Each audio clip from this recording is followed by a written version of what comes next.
everyone, Shabby Gamer here, and welcome back to the WWE 2K16 Universe Mode, and this is going to be our next episode of the current day roster's Monday Night Raw. So last week we had a slight issue where it seems to have deleted our feud between Daniel Bryan and Kevin Owens, but what we are going to do now is we're going to mix that feud in with something else, as suggested by Jay last week. It's now going to be Dolph Ziggler defending his Intercontinental Championship against Kevin Owens, Daniel Bryan. It's going to be a triple threat match at Extreme Rules coming up for you in a couple of weeks' time, as you can see there by the calendar. So let's have a quick look at the card I've got set for you this evening. Now, I have not changed this card at all. This is the entire card the game's booked. I thought it was quite good, so I've kept it. There's a couple of matches that aren't as great as the others, but still. We're going to start things off with Rusev taking on Daniel Bryan. Of course, Rusev still has the opportunity to go for either of the Intercontinental or United States Championships. We're going to see the Bella Twins taking on Team Bad, Naomi and Tamina. John Cena is going to face off against R-Truth. We're going to see the continuation of the feud here between the New Day and Cesaro and Tyson Kidd as Xavier Wood takes on Tyson. We're going to see Luke Harper taking on the United States Champion Roman Reigns. Randy Orton, the number one no, he's not the number one contender, is he? Randy Orton's just random. Taking on Sheamus. And our main event this evening will be the continuation of the feud. Once again, it's going to be Seth Rollins taking on Dean Ambrose. So without further ado, let's get straight into our first match. And like I said, our first match is going to be Rusev taking on Daniel Bryan. And here we go. And I apologise if my commentary is a little bit slow and labour to start off with. I literally have just got out of bed a couple of minutes ago. And I thought I'd get an episode recorded straight away. Of course, if you watched Backlash, you'll know that I had quite a few beers last night. And yeah, I feel okay now. It's 8:30 in the morning. I set my alarm so I can get up and do some extra recording today. So hopefully that's going to be not an issue. But I feel alright. I feel alright. Hopefully we can get a pretty good episode recorded for you here. Then obviously straight on to Global Force Wrestling as well. I really want to get ahead of myself as much as I can, ready for the G1 Climax in a couple of weeks' time. I've also run out of episodes of Fallout 4, so I'm going to have to play a bit of Fallout 4 this evening as well, so hopefully I can get as much of this done as possible before I get onto that. And yeah, as I was saying earlier, it's a shame the game has deleted one of our feuds. It happened last year quite a lot as well.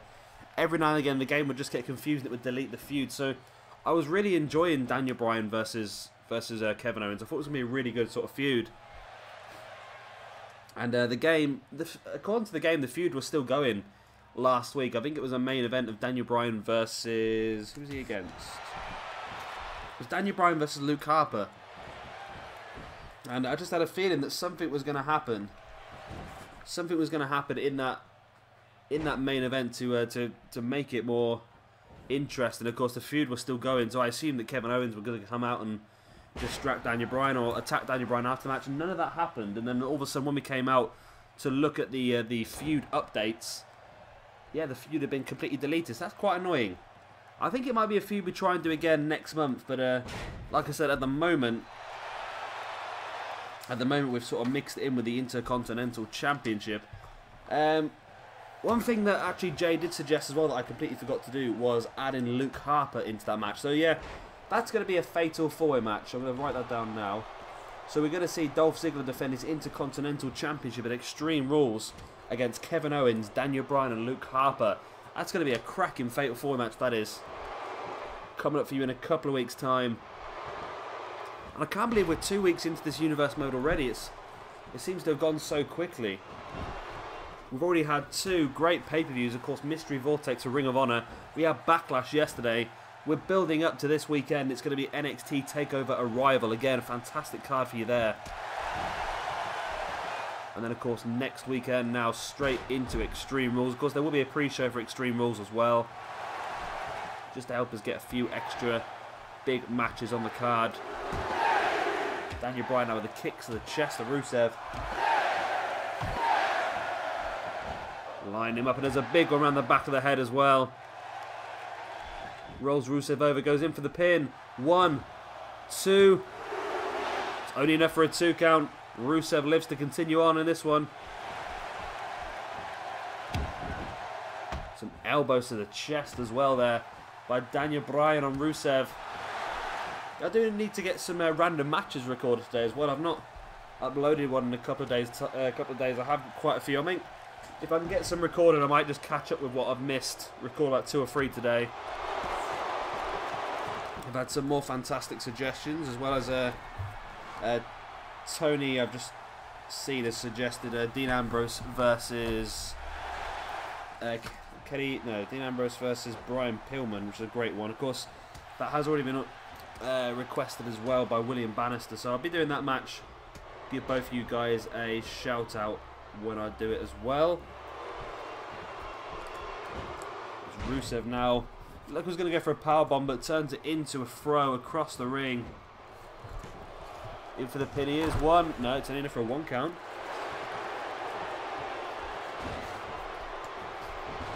Of course, what's some interesting matches for you this evening.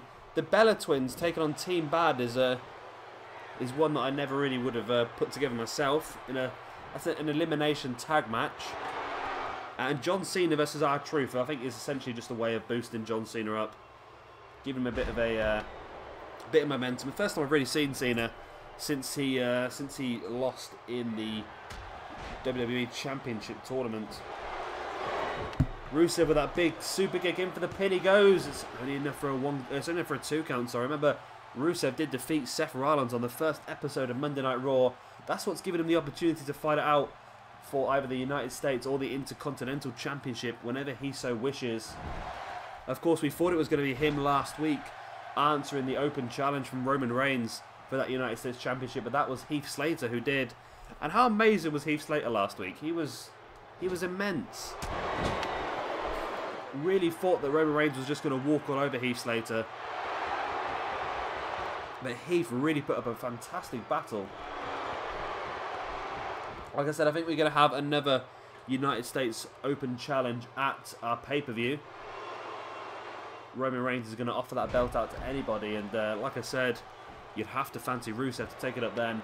Going in for the pin after that big Samoan drop off the top rope. But again, it's only enough for a 2 count. Rusev must be thinking, what's it going to take for him to keep Daniel Bryan down? Daniel Bryan with the snapmare and then went for the headbutt to the back of the head, but Rusev was there with the back elbow. Rusev sending Bryan into the corner. Can he capitalise? Went for that big kick again, but Bryan reversing it. Bryan taking Rusev up onto the turnbuckle now. What has Daniel Bryan got planned here? We've seen him go for a superplex in the past. Oh, it's a super Falcon Arrow. Great move there by Daniel Bryan. Bryan's going up top himself. Is he looking for a diving headbutt maybe? He does. Diving headbutt by Daniel Bryan. Rolls into the pin. 1, 2. Oh, and Rusev kicks out as well.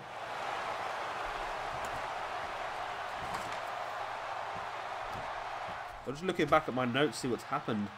See, Daniel Bryan lost on the very first episode. I've not actually got written down in my notes if Daniel Bryan beat Luke Harper. I think he did. Because if Bryan would have lost that match last week, he would have dropped into the negative momentum bracket, but he was okay. If Rusev is to win here, then Rusev would definitely pick up the momentum. Of course, he won his very first match against Seth Rollins. If Rusev was to beat Daniel Bryan here as well, that'd be incredible for him. Rusev goes in for the pin. 1, 2. It's enough only for a 2 count. Once again, Rusev can't believe it.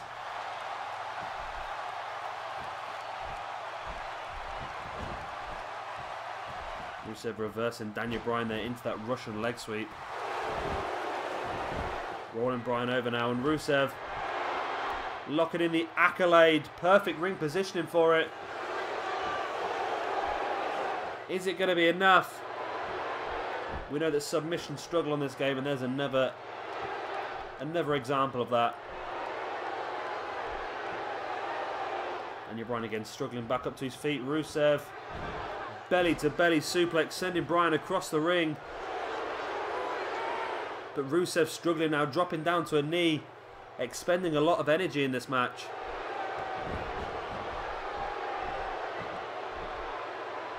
Bryan catching Rusev in the front chancer. Rusev sending Bryan down face first into the mat. And this would be a huge match, this, for Rusev to win. Not many people will defeat Seth Rollins and Daniel Bryan in the space of 3 weeks. But Bryan lock it in, the bell lock. Again, submissions are struggling on this game. Oh, Daniel Bryan was taunting away, chanting the yes up into the sky, and Rusev just caught him with a backhand, locking in the accolade once again. And again, not enough damage done to Daniel Bryan. Can Rusev roll him over into the pin? No, he rolls him over onto his back again. Sending Daniel Bryan across the ring.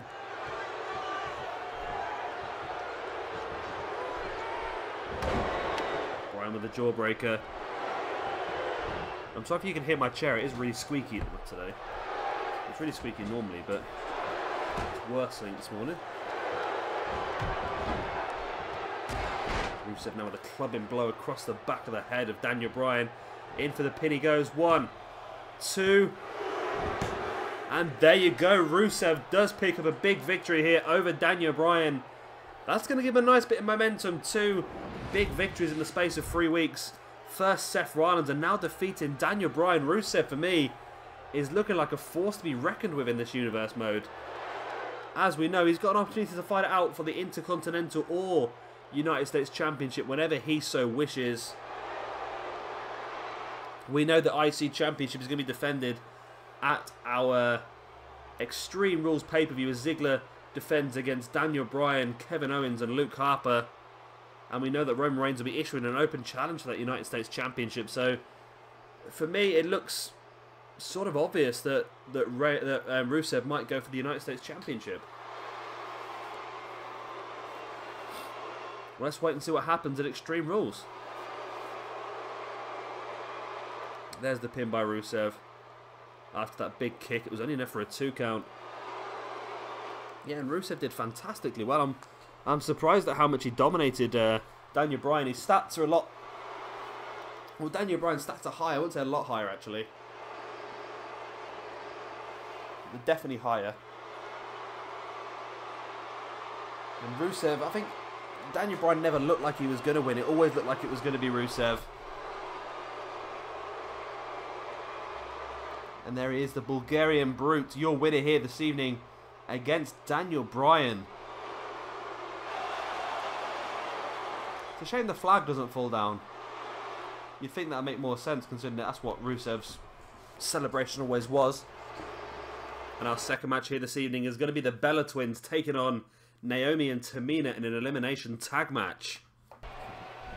And here we go, referee rings a bell and these 4 divas are going at it now, and it's an interesting one. This is going to affect the the women's division, I should imagine. The winner of this match, or especially the winners of this match, probably going to get boosted up in the ratings. So it's going to be interesting to see see which of these 2 teams can come out on top. Of course, we already know that our women's championship match at Extreme Rules is going to be Becky taking on Paige. It's going to be a great match. It's one of my random matches I did recently as well, actually. Of course, Becky and Paige know each other really, really well. Both trained in the UK. And there's actually pictures you can find on the internet of these 2 girls faced each other like 5 or 6 years ago in England.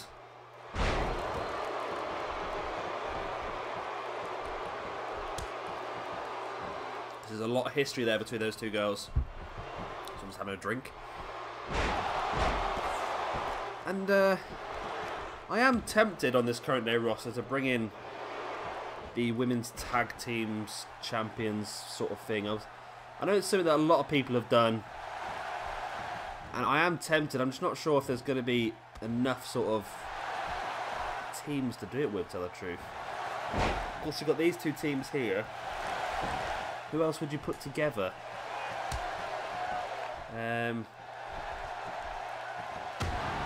I suppose you put Naomi and Cameron back together, and what about doing Tamina and Nia Jax as a tag team? They would dominate the division, wouldn't they, really?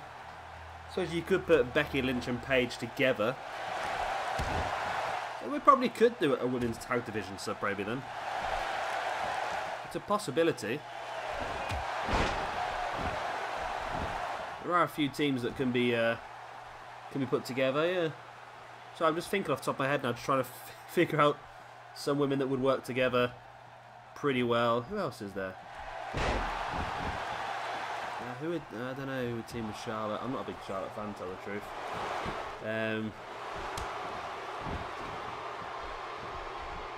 Yeah.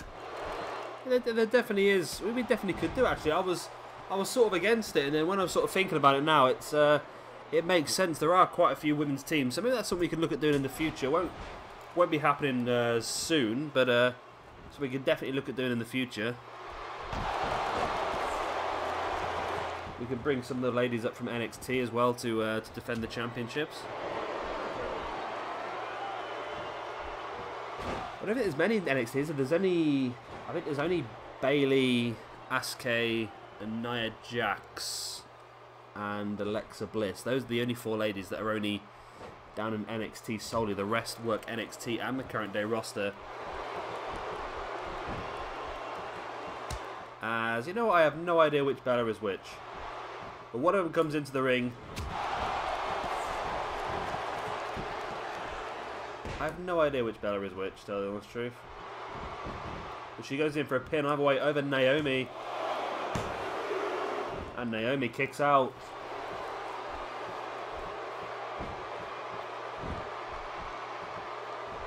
It'd be pretty cool, actually, wouldn't it? If we did the women's tag division, would it be cool if 2 of the women's tag team champions came out and said they've beat everyone on the roster, there's no one good enough, and this, that, and the other. Then all of a sudden, Trish Stratus and Lita make their entrance and take them on. How cool would that be? Yeah, it's definitely something we can look at doing. Then actually, it's an idea that I've just had off the top of my head, and I think it could definitely work. Although it does mean another championship, which at the moment I do realise I'm running a lot more championships than most other people would do in their universe mode, but. Then again, if you can keep on top of them, that's not a problem, is it, really? As Naomi and Tamina lining. Oh, great move there. In for the pin goes Tamina. Oh, referee. The referee is so slow down. That should have been a victory there. Naomi did a fantastic job of trying to knock one of the Bellas off the apron. Ah! She's got Nikki written on her leg. That helps. There's Nikki Bella in the ring and Brie Bella on the outside. There we go. I know what's going on now.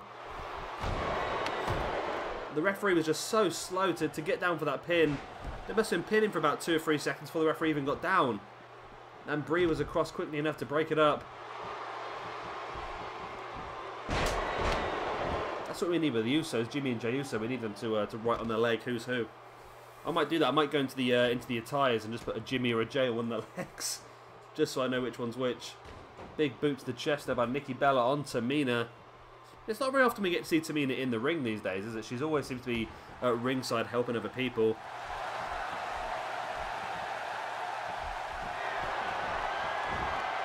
And there's that face buster, the X Factor there by Nikki Bella.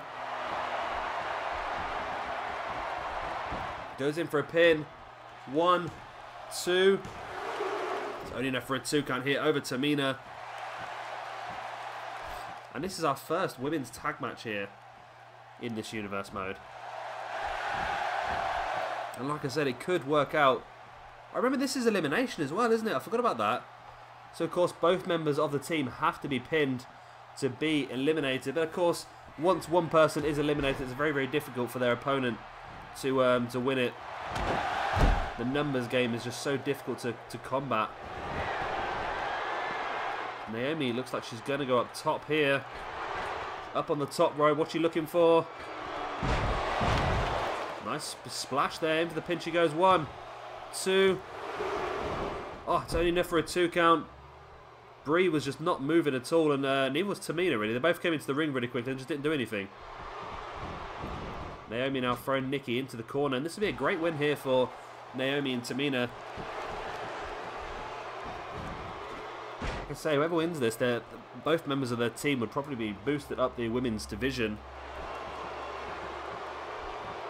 And I wish they would allow us to use more than 3 championships in a universe mode, because at the moment it's not a major problem. I'm using all these championships and it's working. It's not a problem at all. But at the same time, there are no rankings for these other championships. So it would be nice to have that.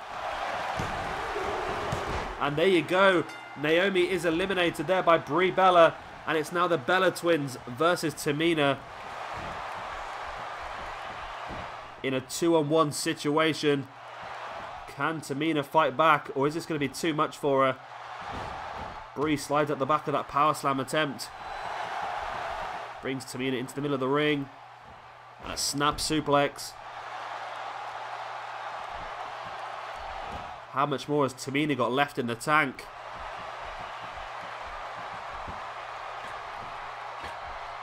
See Brie up to the middle rope and a drop kick. Great move there by Brie.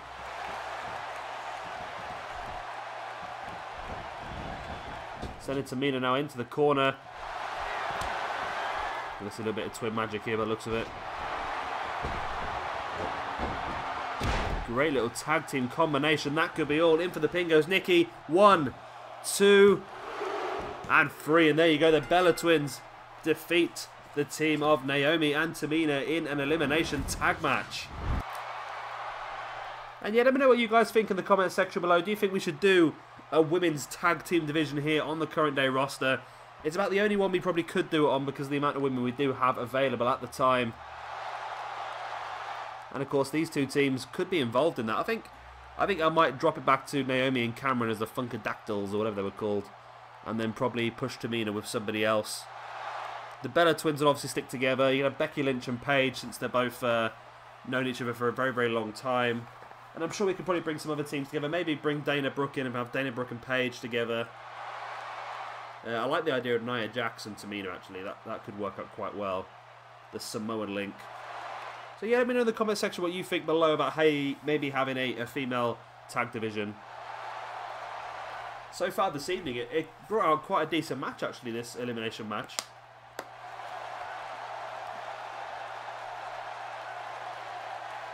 I wasn't expecting the Bellas to do so well, actually. I thought they'd do well, but I thought the power of Tamina might have been a bit too much for the Bella Twins, but evidently not. And here's what finished it off. That snapmare into that over-the-top cutter, and then the elbow drop by Nikki. Springboarding over the top. In for the pin she went, and that was enough to eliminate Tamina. So a great win here for the Bella Twins in this tag team elimination divas match.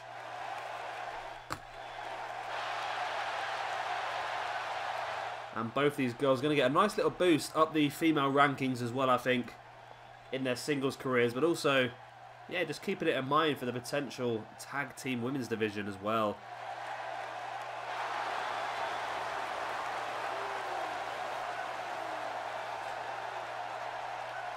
And our next match here this evening is going to be John Cena taking on R-Truth.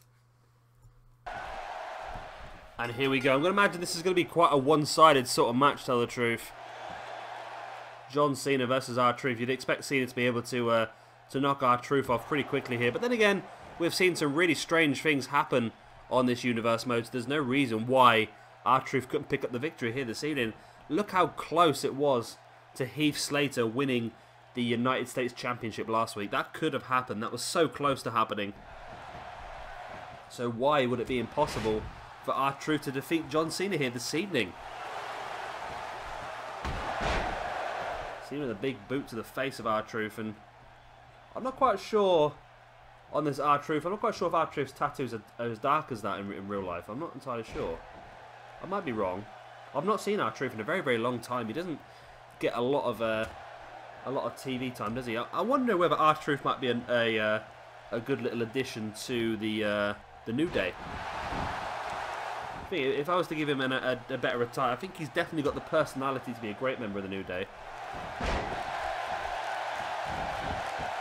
More of an in-ring veteran, but some of my favourite promos of all time have actually come from R-Truth. He's just so funny sometimes. Was the one he did when he was involved in the Money in the Bank ladder match? Was it a few years back? And he was going on about how he's at a disadvantage in this ladder match because he's arachnophobic. And yeah, it'd be terrible if there was a spider at the top of the ladder. He just went off on one for ages, and it was just so funny to watch. And yeah, I think R-Truth would be quite a good member of the New Day, actually. John Cena dropping a boot straight into the face of R-Truth. And of course, this is, like I said, the first time we've seen Cena so far in these actual Universe Mode weekly shows. We saw him, of course, in the tournaments, but now we're seeing him in the weekly shows, and he needs to really build up a little bit, get himself involved in the championship pictures, you'd imagine. Or maybe in a feud at some point as well. Maybe next month we can get him involved in a feud. Doesn't really matter. I'm sure the PlayStation just cancel the feud up halfway through the month anyway. Not that I'm bitter, you know, but there you go. So I don't know why it cancelled it. I know last year on 2K15 it sometimes cancelled feuds when you changed the matches. But I do not touch any of the rivalry matches this year at all. I leave them as they are because I really want to get all the cutscenes and bits and bobs out just to make the Universe Mode feel a bit more special. But yeah, it just cancelled it. I just expected that Owens was going to come out after the match and attack Daniel Bryan or something along them sort of lines, or Owens was going to come out midway through the match and distract Bryan and something like that, but evidently I was wrong. And the game just glitched out on us again. We've had quite a few glitches so far, and I'm hoping that 2K is going to release a patch just to smooth a few of them out because it does need fixing. R-Truth just dropping Cena very dangerously on the top of his head there. Truth for the leg drop, and maybe he should go for the pin after that. Cena might be shaken, but Truth bringing Cena back up to his feet. But Cena fights out with that Russian leg sweep. In for the pin he goes. 1, 2, no, only a 1 count. R-Truth showing his resilience, only a 1 count to keep him down. Now Cena in with the head scissors.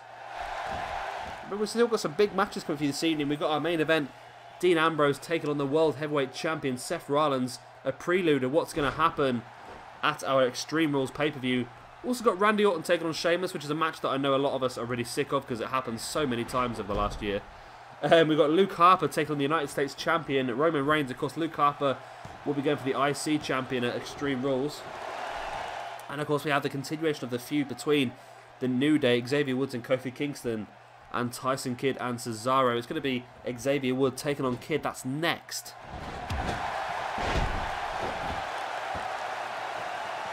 As we continue to build up to our big Extreme Rules pay-per-view. Do we have no more contenders yet for everything? Cena going to go in here for a sunset flip bomb, yeah. Yeah, the Ascension are going to defend their tag team championships against the Primetime Players. Paige is the #1 contender for the Women's Championship. IC Championship is going to be the Fatal 4-Way, yeah.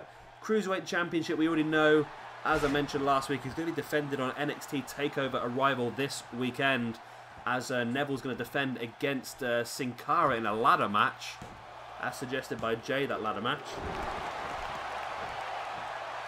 So yeah, I think we do have #1 contenders for all of the championships so far. We do have a couple of spaces for matches, of course, and we've got the pre-show. I'm thinking the United States Open Challenge might take place. I know, it'll take place in the main card, I should imagine, actually.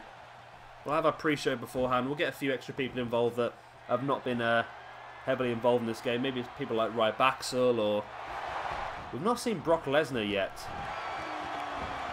Just pointing that one out. I know we're probably not going to see Brock Lesnar too much. We're going to have him in and out like we normally do with WWE. Cena lining R-Truth up, and there is the AA, the attitude adjustment. In for the pin he goes. 1, 2, and R-Truth kicked out. R-Truth kicks out of the AA.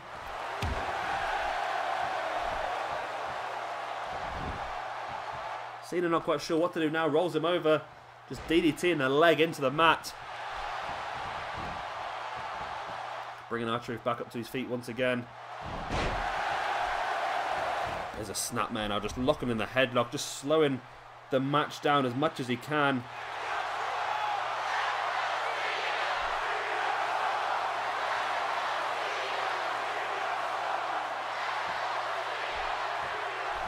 R-Truth getting back up to his feet now.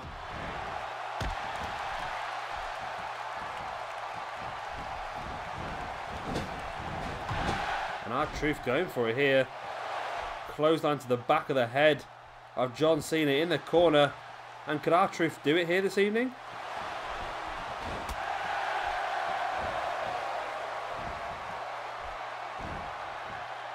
Suplex by Truth. Lock in this head scissors.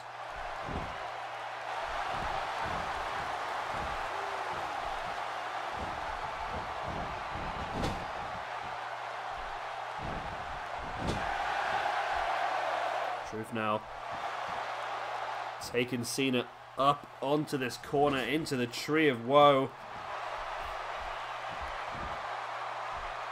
He's pushing his foot into the face of Cena. Cena drops back into the ring. And R-Truth has taken control of this match now. Ever since he was hit with the AA, he seems to be doing pretty well. Rolling Cena over into the pin he goes. 1, 2. It's only enough for a 2 count.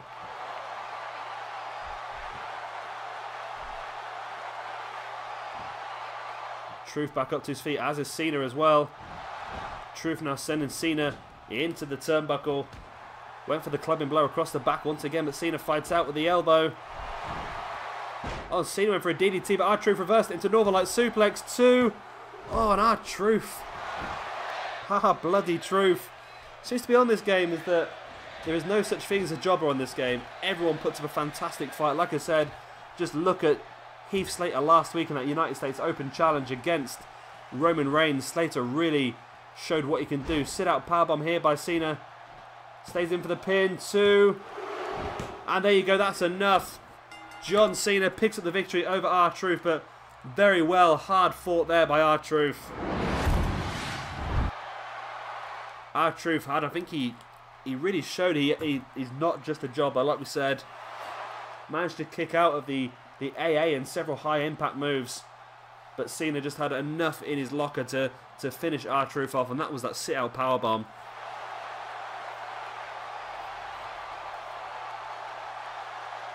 One of the earlier pins by Cena, only for a 1 count.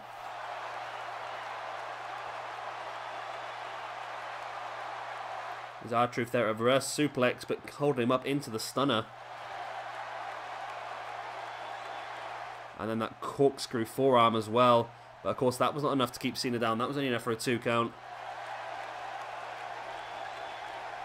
And the little Jimmy there, and we thought that could have been all. The complete shot.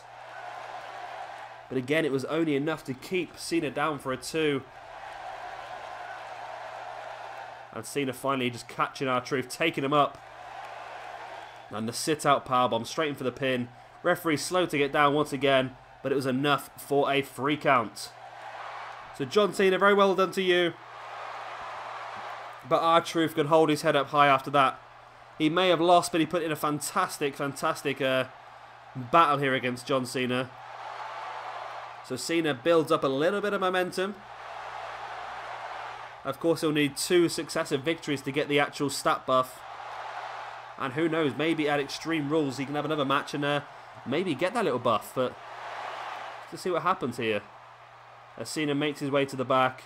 So well done to John Cena, victorious here over R-Truth in his first appearance on Monday Night Raw.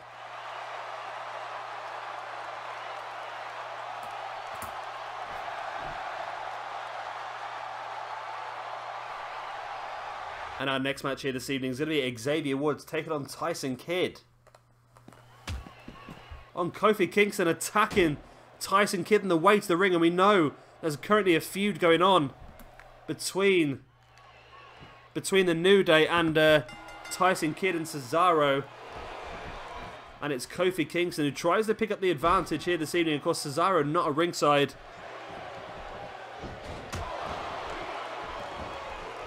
Very interesting here. But it's not affected Tyson so much so yet. There's the Falcon Arrow. And is Kofi Kingston still at ringside? I think he might very well be. We saw this before. When people do that attack during the entrance, instead of being a manager to the person in the ring, as they probably should do, they just stand there staring into the ring from the left-hand side, just at the bottom of the bottom of the ramp. We'll see if the camera zooms out at any point in time. We might see him. But a match here, it's been quite a nice high-flying match, this one. Two guys that will be involved in our Cruiserweight division in the current day roster here. And of course, Cruiserweight division in NXT as well. That belt is going to span both of those shows, really. As I've said, we know that we're going to have the Cruiserweight Championship defended at NXT TakeOver Arrival this Sunday. It's going to be a great pay-per-view, that NXT TakeOver Arrival. Not only are we going to see that, we're going to see Cesaro, of course, who is part of this feud, taking on Hideo Itami for the NXT Championship. We're going to have, of course, Tyler Breeze versus Solomon Crowe. There's going to have some interesting stipulations, that one as well. But you'll have to find out that on Wednesday, of course. Of course, like I said, Neville defending his Cruiserweight Championship in a ladder match against Sin Cara. Going to have Jason Jordan and Chad Gable defending the Tag Team Championships against Enzo Amore and Colin Cassidy. And of course we've got, I think it's Bayley taking on Nia Jax for the Women's Championship, and Sasha Banks taking on Asuka in a singles match. Got a really good card for you this weekend at NXT TakeOver Arrival. Of course, our last pay-per-view before we hit this one, Extreme Rules. That's one thing I've not actually written down on my card for Extreme Rules, is the fact that we are going to end up with a tag team match between Cesaro and Kid and the New Day. That's going to be a pretty good match, actually. That's going to be a combination of the feud. The first tag team feud I've ever done here on 2K16. Well, the first tag team feud I've ever done altogether, because 2K15 I avoided them because the tag team matches just always made the computer crash on 2K15. So I always avoided tag team matches. Especially, well, feuds I definitely avoided. So here we are with our first ever tag team feud. And it's going really well so far, actually. Well, quite a few decent cutscenes. Xavier Woods just taunting Tyson Kidd. Tyson just staring him down, and Xavier comes back outside. Tyson now throwing Xavier into the apron, bringing him back up to his feet. Twisting neckbreaker on the outside by Tyson Kidd. Again bringing Xavier Woods back up to his feet. Another big right hand. And another big twisting neckbreaker. Tyson makes his way back into the ring, leaves Xavier down. Referee up to a 6 count. Xavier struggling back up to his feet, and you think he might just get there, and he does. I'm actually not quite sure if Kofi Kingston is still at ringside. I don't know if he has disappeared. It looks like he may have gone backstage and left Tyson Kidd and Xavier Woods to fight this one out.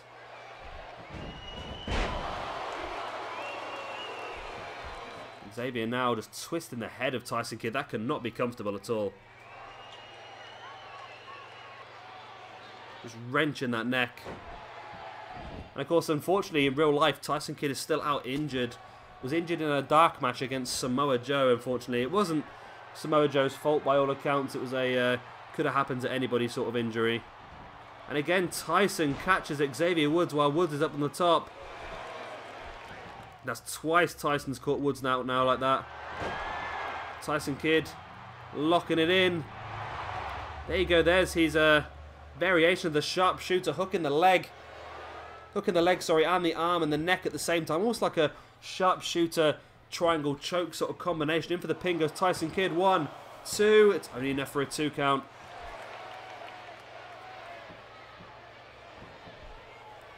And I wonder on this game whether finishes are just not strong enough. Because these matches do go on. There's no way really that R-Truth should have kicked out of Cena's AA, really, is there? So maybe I've got finishers switched right high up though on power, so it's a bit strange. Xavier Woods there with a big punching combination with the splits in the middle as well. Bringing Tyson Kidd into the middle of the ring, going in for a pin from that. 1, 2. Oh, that was close to being a free, that was. Tyson manages to kick out, but Xavier looks to continue the assault. Tyson with a jawbreaker. Xavier Woods with that big clubbing blow across the back. Bringing Tyson into the middle of the ring, up on his shoulders. Tornado cutter there by Xavier Woods on Tyson Kidd. And now Woods is lining Tyson Kidd up. What's he have planned?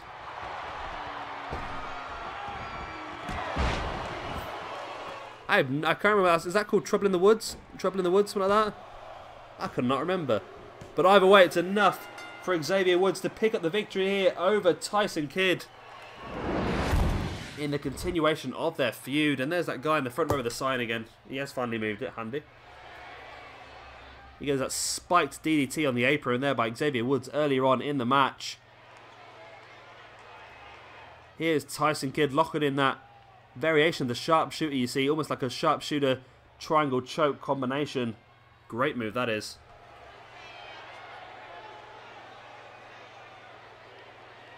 In for the pin, but that was only enough for a 2 count.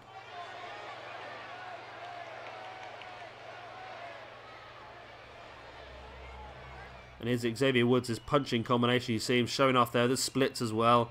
And that big right hand to finish it off. And this was almost a 3 count on its own. It was very, very close. You see, so close that was. But then Xavier Woods lining Tyson Kidd up. I think this is called Trouble in the Woods. I'm not 100% sure. But I think it is. And there it is. That forward roll into a launching clothesline by Xavier Woods. Enough to finish Tyson Kidd off. And not only is this a win for the New Day in this feud, but also it's going to be a little bit of a boost for Xavier Woods in the Cruiserweight division as well against Tyson Kidd. And we'll have a look after this match straight away at what that does to the feud as well. See if either of these guys pick up any new status effects from that one. And here we are. We do have a update on the rivalry. Dangerous attack. Kofi Kingston and Xavier Woods attacks continue on Cesaro and Tyson Kidd. Can their momentum be stopped? So now you see Xavier Woods has gained momentum, as well as the boost he already had from last week, and he's become more egotistical, more disrespectful, more cowardly, I believe. Is that more or is that less? I think that's more. Because the red arrow is going down? I don't know, actually. I might be wrong on that one. That might be saying he's become less egotistical, less disrespectful, and less cowardly, even though he attacked Tyson Kidd in his way to the ring. But let's have a quick look at Tyson Kidd then. Tyson Kidd has got himself a cold streak here. He's become slightly more prideful, does that mean? And slightly more bold. But he has now got a cold streak from losing 2 matches in a row. But yeah, that's the update on that feud. And our next match here this evening is going to be 2 big men collide as Luke Harper takes on the United States champion Roman Reigns. And here we go. Now we all know what these 2 guys are up to over the pay-per-view. Luke Harper's going to be involved in that Intercontinental Championship Fatal 4-Way match as Ziggler defends against Harper, Kevin Owens and Daniel Bryan. And we know that Roman Reigns will be defending his United States Championship in an open challenge once again. It's a great chance for either of these 2 guys to pick up a little bit of momentum. So I've got down on my list, I might have a quick look actually while I'm, just to make sure, but I've got down on my list that I didn't write down who won the main event last week on Monday Night Raw. Was it Daniel Bryan or was it was it Luke Harper? Sorry, let's have a quick look. I'll load the video up quickly on my other computer, because this will be important. Come on. Let me skip forward. Oh, I've pressed something. There we go. It was a victory for Luke Harper last week against Daniel Bryan. So Bryan's actually lost 2 matches in the trot now, so he's going into a cold streak. Luke Harper, a victory here for Luke Harper would put him into some momentum. Yes, a win here for Harper will put him into some momentum. Daniel Bryan lost matches 2 consecutive weeks now against Luke Harper and Rusev. So it was a great victory here for Harper last week, and can he continue with another big victory here this evening as well? That's going to be an interesting one to see.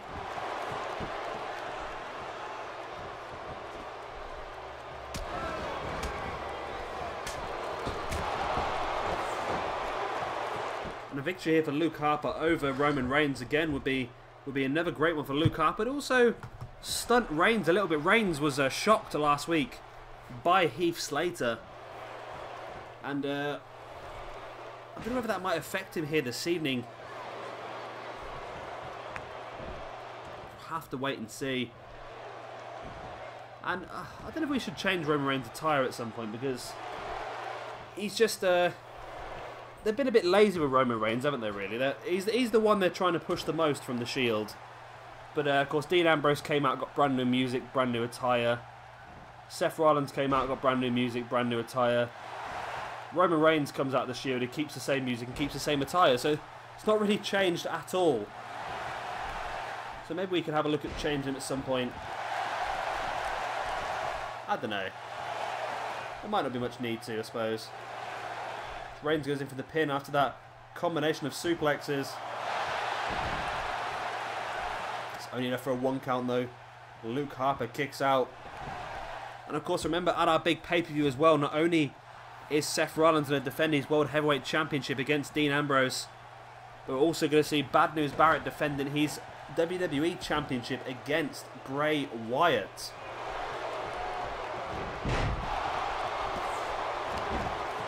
That's going to be an interesting one as well. What happened last week? Did we have that match last week? We did not have the match last week.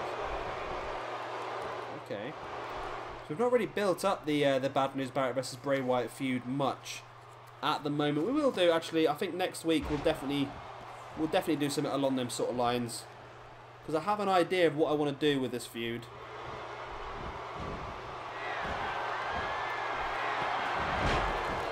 As Luke Harper dropping Roman Reigns flat on his face now.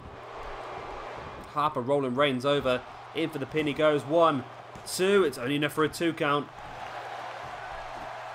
And what a great win this would be for Luke Harper if he could defeat the United States Champion the week after defeating Daniel Bryan.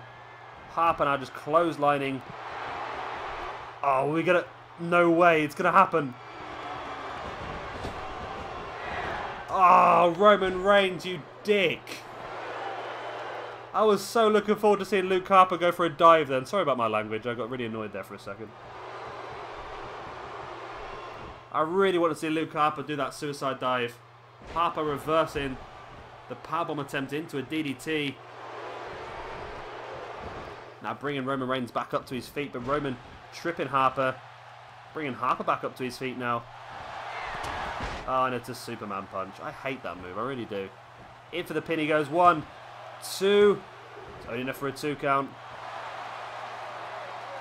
It's not that I don't hate Roman Reigns, I just hate that move. I just don't think it's...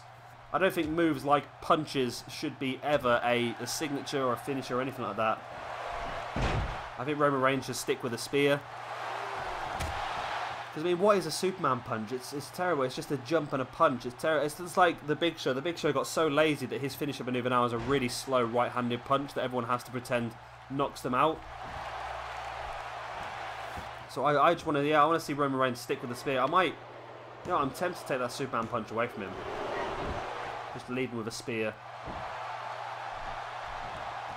Oh, big uppercut there by Luke Harper. Harper now sending Reigns over the top rope and follows him out there. And Harper's somebody I want to push a bit more in this universe mode as well. I'm a big fan of Luke Harper. I always have been. He's the best big man on that roster by a mile. He's got a really good sort of character on the go at the moment. He's really good at doing it. And of course, his ability in the ring is second to none of anyone his size. He has incredible agility, as well as power and strength and everything. He's just a real great all-rounder. He did hold the United States Championship for a small amount of time in our 2K15 universe mode. And I would like to see him involved in that championship picture as well on this game. I think also we may be able to give him some singles feuds as well.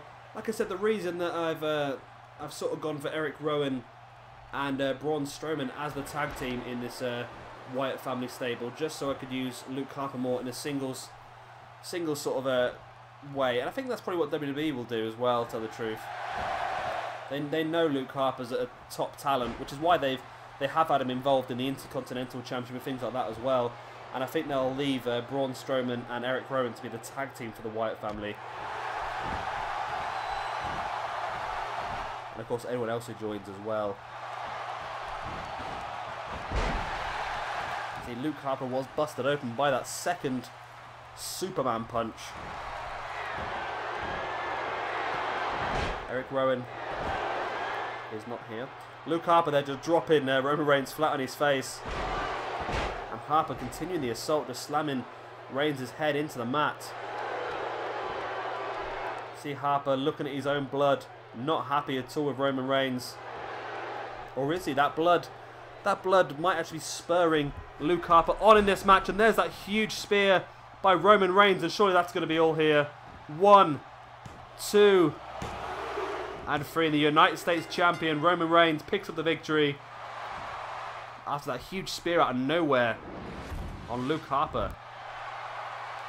So that's going to give Reigns 2 consecutive victories now in 2 weeks. Of course, he only just defeated Heath Slater last week. Sorry, like I said, I've just woken up. There's a big yawn there. Yeah, he defeated Heath Slater last week in the United States Open Challenge. Now defeating Luke Harper here as well. That's going to give him a nice little boost in momentum. So whoever does challenge him at Extreme Rules is going to have to combat that. Of course, Rusev has also got that stat bonus, and we rumoured that Rusev might be the one to cash in that big Open Challenge. But then again, we fought that last week and it ended up being Heath Slater. So, you know what? I really like the idea of keeping this Open Challenge. Mainly because it does allow us to use some of our lower tiered guys a bit more often, like Heath Slater, Bo Dallas, Adam Rose, Curtis Axel. All these sort of guys can be cashing in this Open Challenges.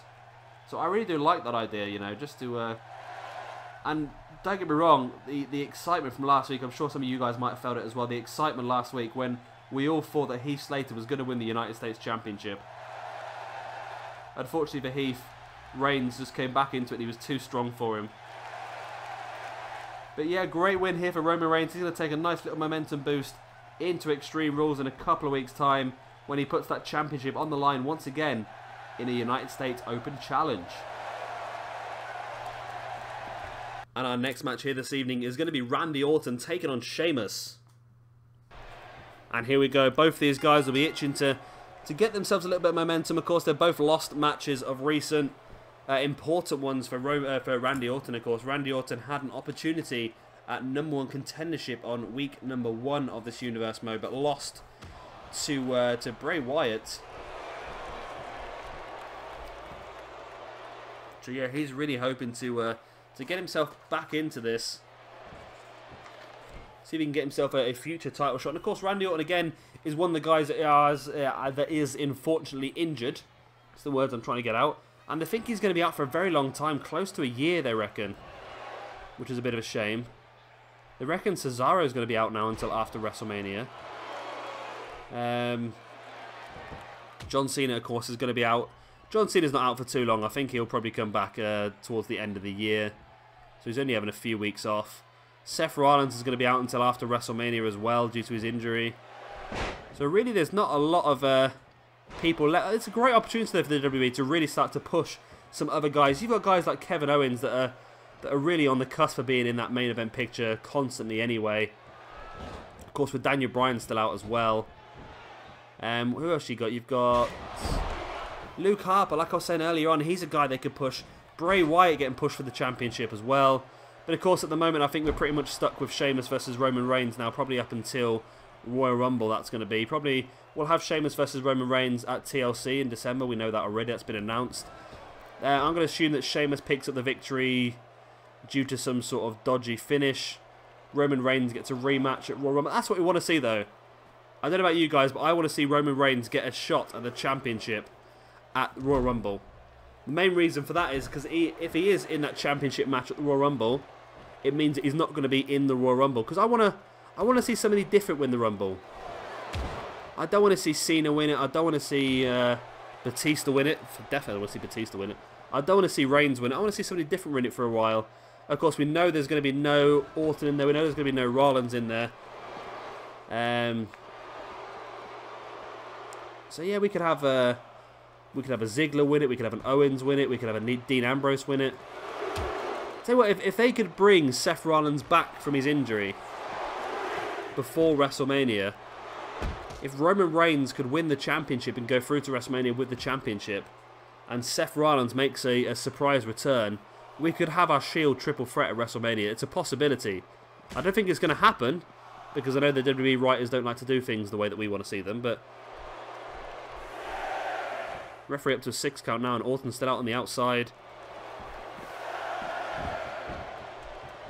But that also means, yeah, with Sheamus as if Sheamus and Reigns can be tied up for that championship now for a couple of months, then it does mean that we can make sure that both those guys are not going to be in the Royal Rumble.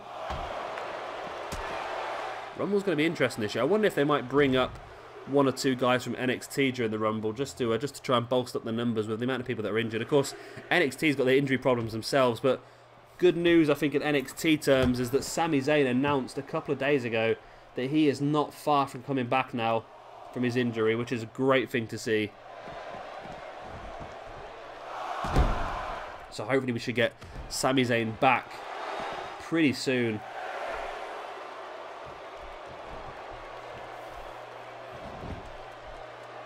Sheamus dropping an elbow into the inside of the knee of Roman Reigns there. Roman Reigns, that's Randy Orton. What am I talking? I've been talking about the Shield for so long, I've confused myself now. So yeah, I'm not quite sure who's going to win the Royal Rumble actually. I'm not quite sure who's going to be in it. I just got a feeling that Dean Ambrose might be the one that they take forward, because Dean Ambrose is the only person who hasn't had... That's if they continue on with Sheamus versus Roman Reigns through into January. Of course, we could also have the return of Brock Lesnar for the Rumble. That'd be pretty good. Imagine Lesnar just returning towards the end of the Rumble and just destroying everybody and winning the Rumble. That could be a possibility. Lesnar going on to face against the champion. See, Lesnar versus the Authority is something that hasn't been done for a while now, I don't think. I think Heyman just seems to get along with the Authority to a certain point. Of course, they did do... last year, it was Seth Rollins versus Lesnar for a little time. But to bring Lesnar back and feud him against Sheamus, just absolutely destroy Sheamus.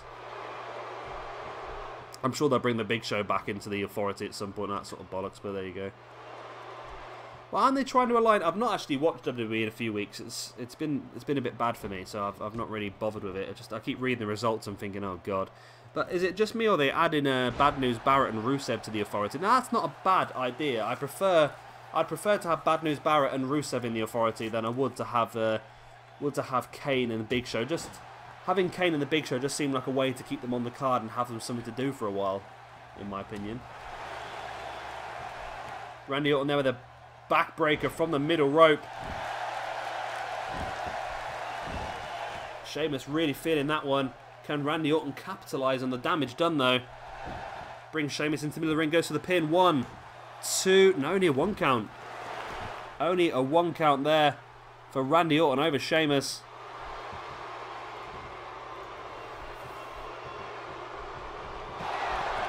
Sheamus looked like he was going for the bro kick then. I'm sure it looked like he was going for the bro kick, but Orton caught him. Drops him into that neck breaker.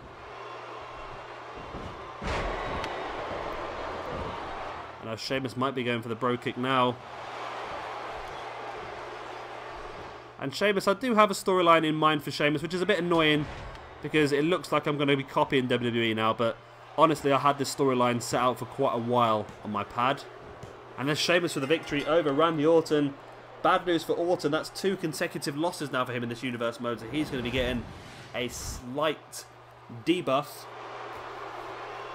which is not very good for him at all.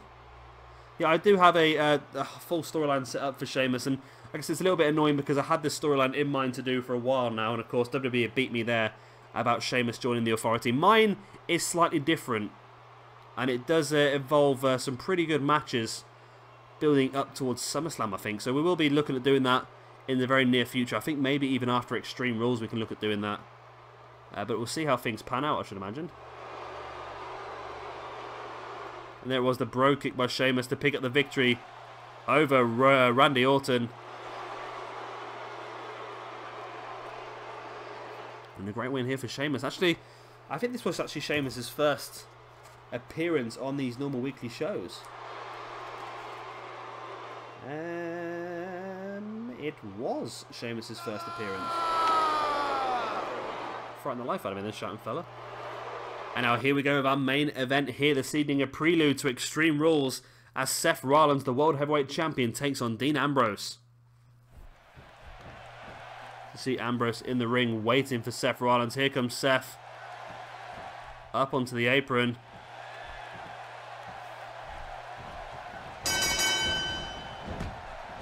And Dean wasted no time here, just taking Seth down in the corner. Referee just pulling Ambrose away.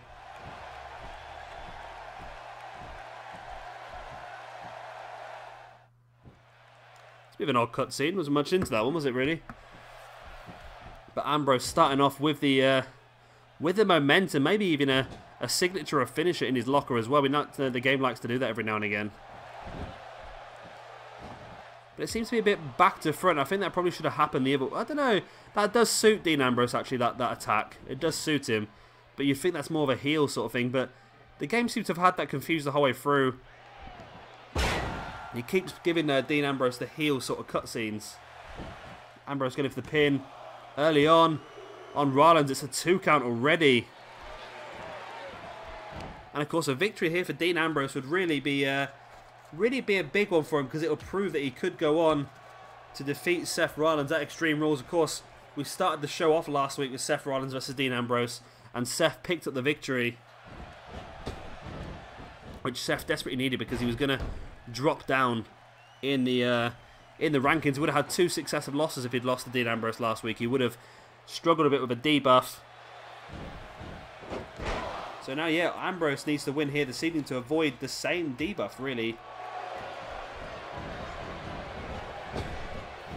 If Ambrose loses here, then that would be 2 consecutive losses for him and 2 consecutive wins for Rollins. So not only would it be great for Rollins because he'd get a momentum boost, and Dean Ambrose would get the opposite. He'd get a debuff. Ambrose in with a pin once again. 1, 2, still in there for a 2 count. And I wonder if that's why Dean Ambrose went for that early attack, because he knows he really needed to get that pinfall early on. He knows he needs the victory here.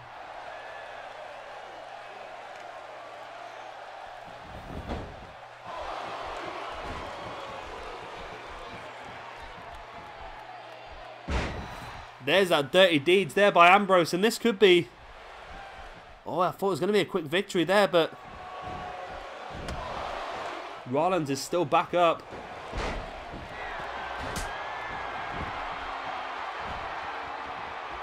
Rollins pulling Ambrose into the ring, going for a pin of his own.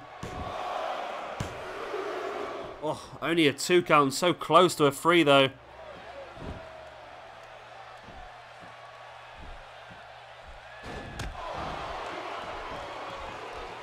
Rollins with a clubbing blow across the back of Ambrose, now launching him up into the rear air, dropping him into that neck breaker there. Sorry, there's some strange noises coming from my wall. I'm assuming it's the neighbours, but it's a very queer noise. Snapmare there now by Seth Rollins. Now look to bring Ambrose back up to his feet, but Ambrose caught Rollins with that big punch to the stomach, sending Rollins into that far corner. Rollins was waiting for him, playing possum there. Big boot to the face of Dean Ambrose, now sending Ambrose into the corner. Rollins now taking Ambrose up into that tree of woe. Rollins going up high, dropping a double foot stomp right onto the chest of Dean Ambrose. Very painful move there. Seth now bringing Dean into the middle of the ring, looking for the Seth Walker, hits it perfectly. Can he go in for the pin? He does. 1, 2.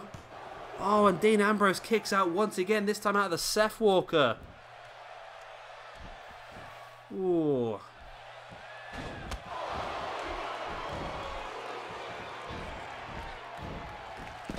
Seth now launching Dean Ambrose to the outside.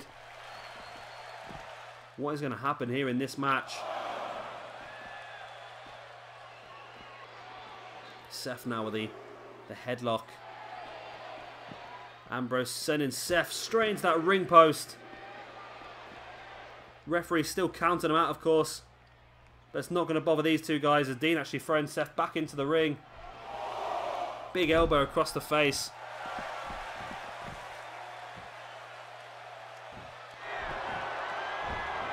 Ambrose lining Seth Rollins up here. What's this?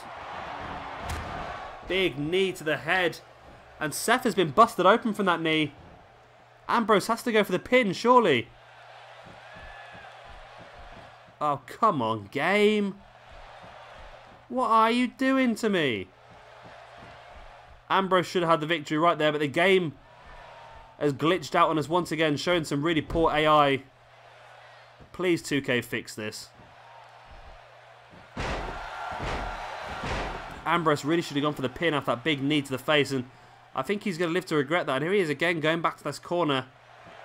Not quite sure what he's trying to do here. Whether he's trying to set Rollins up for another knee to the face, maybe. My phone buzzes really loudly next to the microphone. Sorry about that. Rollins here bringing Ambrose back up to his feet. Sending him off that rope. Launching him up into the air. It looks like he's going to go for a pedigree, and he hits the pedigree beautifully. Seth Rollins in with a pin. 1, 2, and no, Dean Ambrose kicks out once again. I'd just taken the top off my pen then to mark down the winner of this match, because I was that confident that Seth had this one won.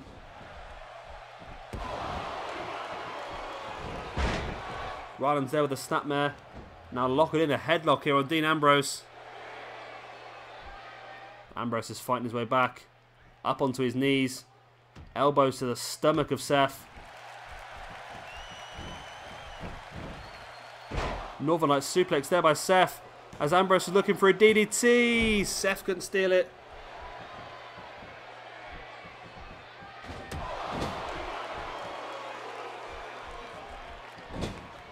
Seth now spinning Ambrose around.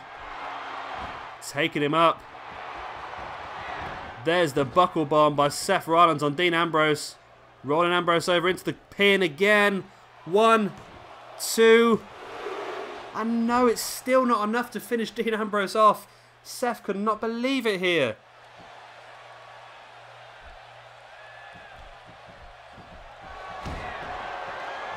But Seth again looking for a second and finally hits that second pedigree. Rolls Ambrose over into the pin. 1, 2, and surely this time. What on earth is going on in this game? What on earth is going on? 2 pedigrees, a buckle bomb, and still Dean Ambrose survives. I cannot believe it. Let's hope the match we get at our pay-per-view Extreme Rules is going to be as good as this. Dean Ambrose with a pin. That would have been typical there, Dean Ambrose, to get the victory after a shoulder block, wouldn't it? Both guys back up to their feet. Seth Rollins now. Sit out scoop slam there. Putting Ambrose into the middle of the ring, going for a pin. 1, 2. And again, still not enough for Seth Rollins to pick up the victory here.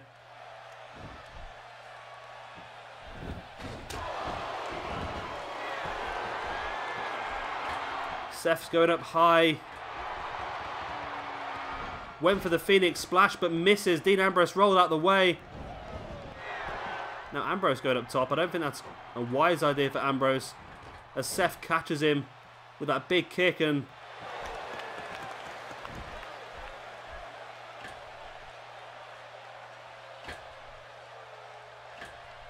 Seth with a superplex from the top rope.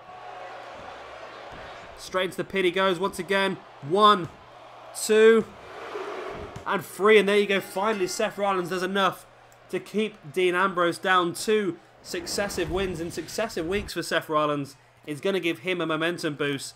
And unfortunately for Dean Ambrose, 2 successive losses in 2 successive weeks is going to give him a stat debuff going into Extreme Rules. Maybe Dean Ambrose needs to try and pick up a victory next week to hopefully knock that cold streak out, but might not be as easy as that. But a great match this has been, actually, to top off what's been quite a good episode of Monday Night Raw, if I don't say so myself. We've seen some great matches. I've seen some very interesting wins as well. Rusev defeating Daniel Bryan in their very first match again was another really good one. R-Truth nearly picking up the victory over John Cena, but Cena was strong enough in the end. Seen Roman Reigns defeating Luke Harper and Sheamus defeating Randy Orton, which means Randy Orton now has 2 successive losses as well. And of course, Roman Reigns will be defending his United States Championship at our Extreme Rules pay-per-view next week with a momentum boost of his own. And of course, Seth Rollins here, your World Heavyweight Champion, defeating Dean Ambrose with this superplex. There it is. Well, anyway, guys, that is going to be the end of our episode. Before we go, we will have a quick look, actually, at the at what this has done to the feud. We'll have a quick look at that straight after this. I just see Seth Rollins celebrating there, busted open earlier on in the match by Dean Ambrose. And it's going to be even more violent when we get to Extreme Rules.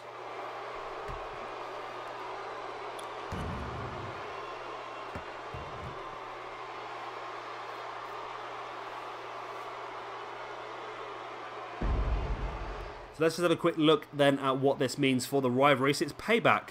Challenger Dean Ambrose even the odds against champion Seth Rollins with a furious attack. This has given Seth Rollins now a rocket boost in momentum. He's already got their momentum as well. And now Dean Ambrose, like I said, is going to be on a cold streak going forward to the Extreme Rules pay-per-view.